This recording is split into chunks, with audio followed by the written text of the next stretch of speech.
This video shows the SPInverseByCogoPoints command found within the SPInverseByCogoPoints.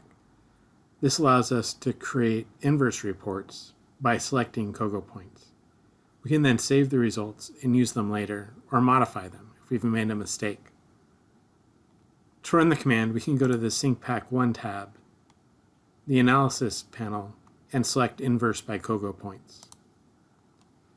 Here, we'll have a file that'll save the information. In this case, I have it in my documents, and it's called pointinverse.cpx.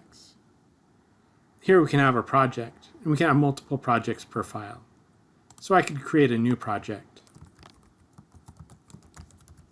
and then press OK. And now I can select the project that I'm currently working on. It could be like a phase, or maybe a project that's adjacent to each other.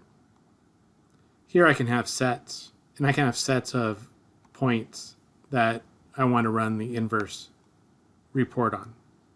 I can always create a new set, and you can give it a name. So I'm going to call this one parcel 2,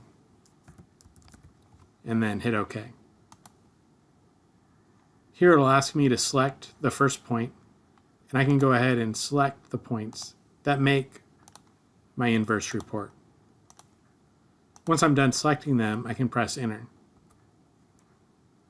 The point numbers that I selected will be in the set. Here I can give the radius point a description, and then I can also include a set description. Once I'm happy with the set, I can then save that data.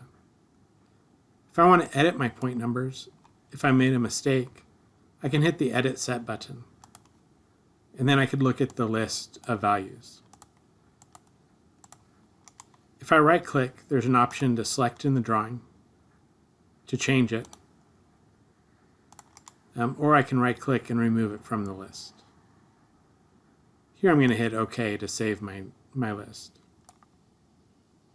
Here I can include the login name in the report, and I can include the date. Here I can print the report, and that'll give me the InverseByCogoPoints report. If I press Ctrl A, I can select everything, and if I press Ctrl C, I can copy all the contents. If needed, I can paste it into your favorite Word doc or Notepad and see the results there and save the values.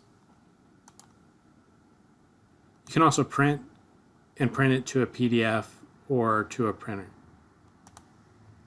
Once you're done with the report, you can hit Done, and that will conclude the command.